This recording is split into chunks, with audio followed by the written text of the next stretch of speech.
guys! Today I'm going to review Friday the 13th Part 2.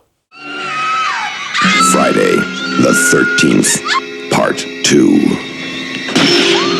The body count continues. Friday the 13th came out in 1981, just a year after the first film. However, it's set 5 years later. It was directed by Steve Miner, who would also direct Part 3, which was made a year later. 3 characters return from the first film. Adrienne King as Alice, Walt Gorney as Crazy Ralph, and Betsy Palmer as Jason's mother.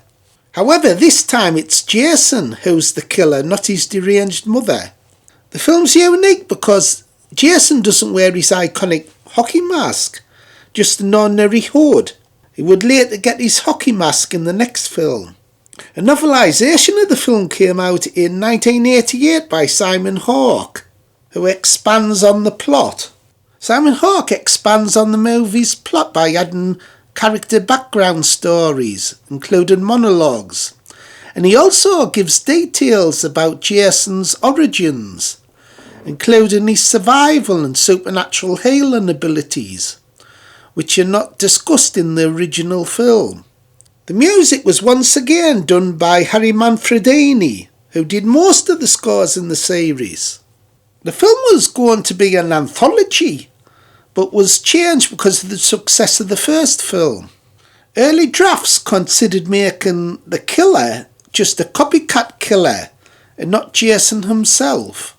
48 seconds were trimmed from the film, including a scene where a victim gets killed with a machete in the face. Film runs 87 minutes and was shot in only 3 to 4 weeks. It cost $1.25 million, which was 2 times more than the first film.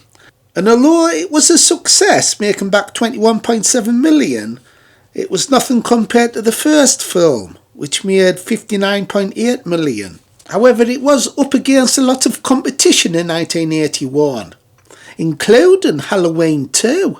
However, the film's classed as disappointing and received lots of negative reviews. The film stars Adrienne King, Amy Steele, John Furey, Walt Gorney, and Betsy Palmer.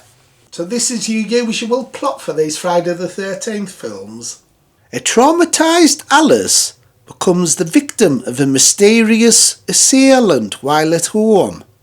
Years later, a camp of counsellors head to Camp Crystal Lake, unaware of the danger that awaits them. So it's sort of the same plot that goes throughout all the films.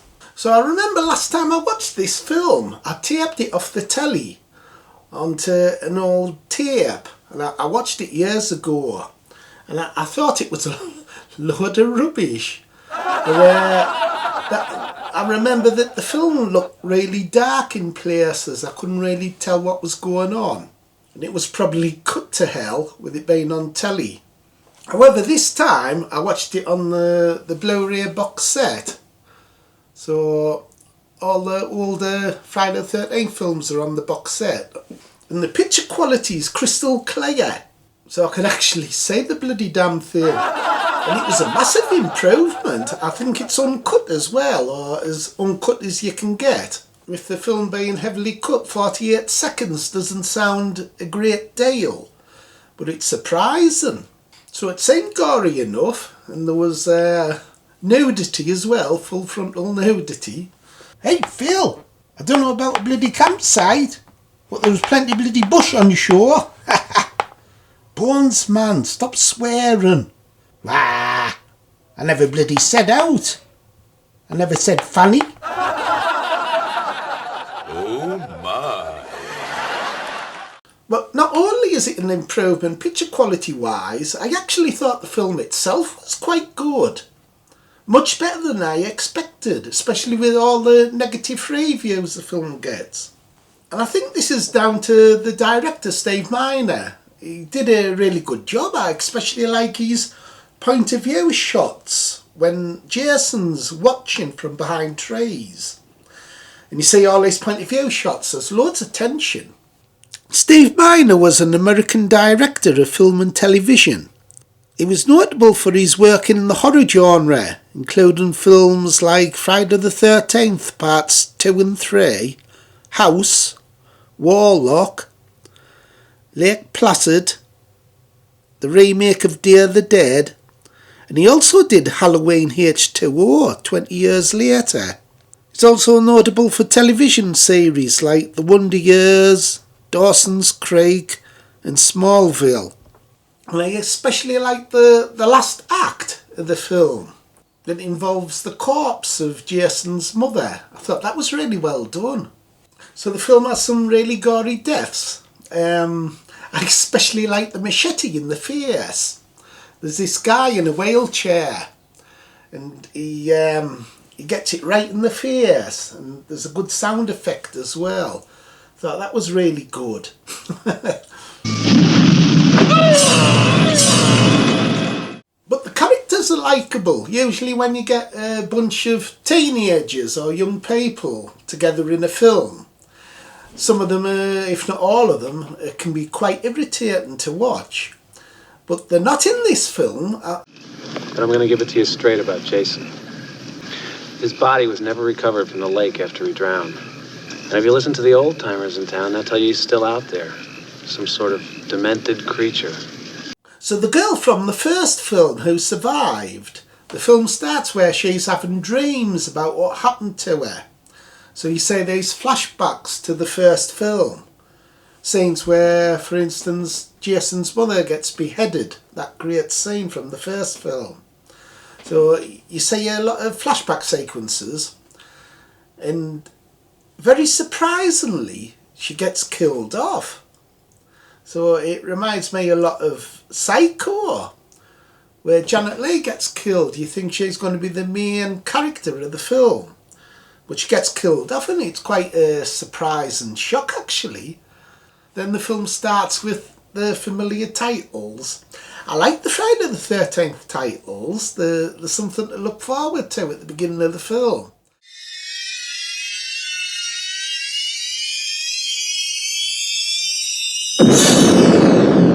And of course, Harry Masfordini's music score's brilliant. He's done most of the films in the series.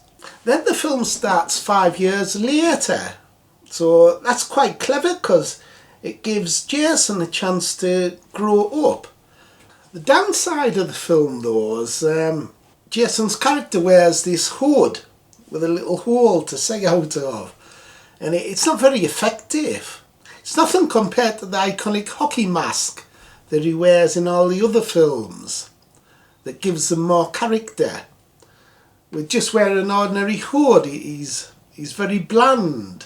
And I can see why they were going to consider making him just a copycat killer. It was in one of the early drafts of the script that he would be a copycat killer.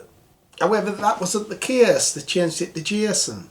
Another disappointing thing is he's not as big as the actor who plays Jason in the other films. Where this person is average size. So he's not as menacing. So that's one of the downsides to the film. I do like the final girl in it, the girl at the end who survives. She's really kind of intelligent.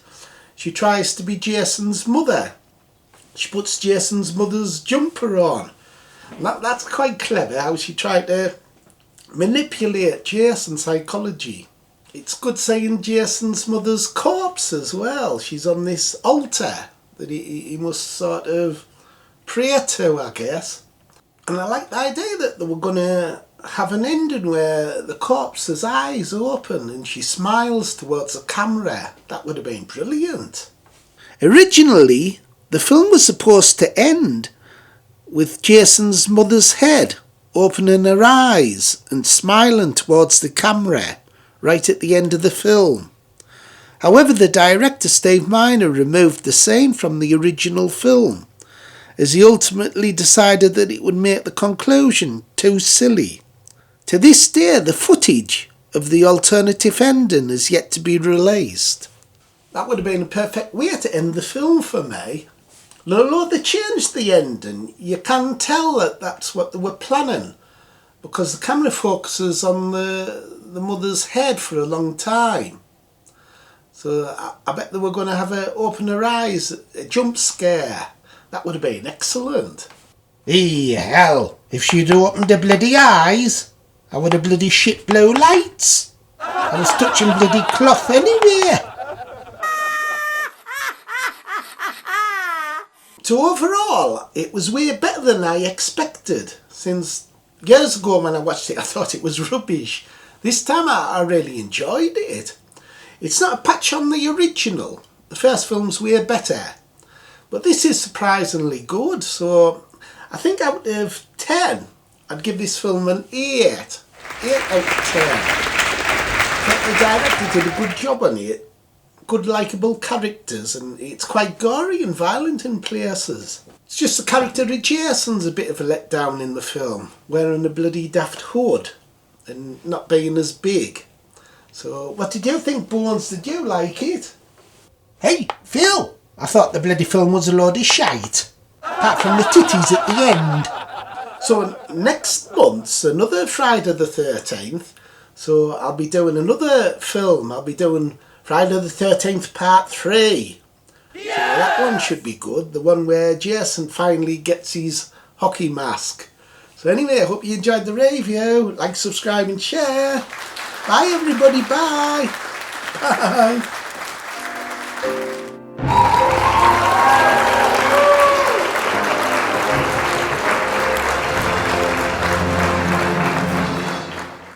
Scott, I'm going to cut you down. But I swear, if you ever do this to me again, I'm gonna kill you. Scott,